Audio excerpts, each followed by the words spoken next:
Joining us now with a reaction to our top story and that story, South Carolina Senator Lindsey Graham. So Kathleen Kavlak and Bruce Orr, before the first FISA warrant was ever signed, said Steele hates Trump, Hillary paid for it, and it's unverified. But they used it anyway. And then you heard what Rod Rosenstein said.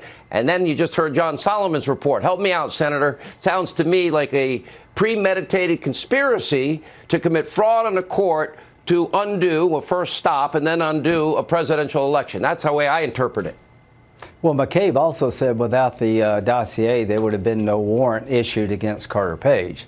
So McCabe says under oath it was outcome determinative, and everything you said about the garbage nature of the dossier I think is true. But this is why we have Mr. Horowitz looking into this, and I can't wait till he tells us what he found.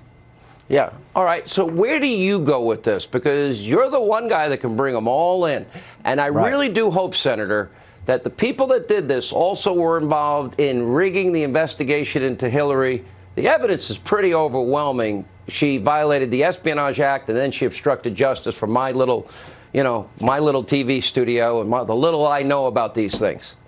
Well, I'd want to ask Comey, why did you tell the president in January of 2017, here's the dossier, I can't verify it, but I want you to know about it. And he used the same document and told the court that it's reliable on 4 different occasions. I want to know, will McCabe reaffirm again that without the dossier there'd be no warrant?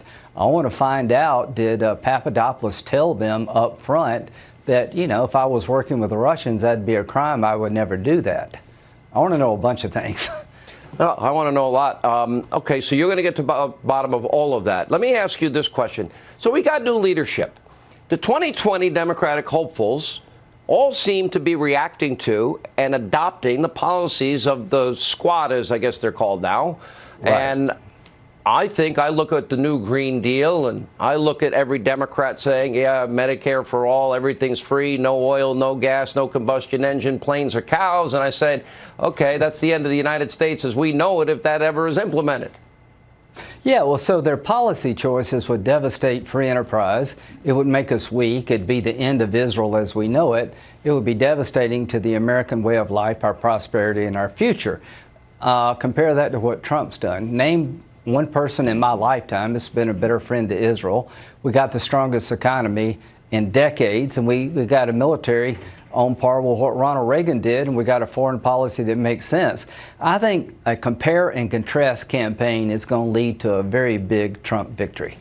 Okay, so do you think in the time that Donald Trump's been elected till now, do you think he's lost any or some of the supporters? They seem pretty passionate tonight, North Carolina. And do you think maybe the best employment situation since 1969 and record low unemployment for all these varied demographic groups, when you break it down that some traditionally vote Democratic, do you think he's got a shot at those voters now? Here's what I think. I think he's united the Republican Party. Every corner of the party believes that President Trump is doing a good job with a few outliers. If you're a strong national security guy, he's like Reagan. If you believe in cutting taxes as a conservative Republican, he did it. If you believe in conservative judges, nobody's done better. So from a Republican point of view, you don't have a whole lot to complain about. Compare that to our friends on the other side who are cracking up. All right, Senator, how do you really feel? All right, headline, okay. Lindsey Graham on Hannity.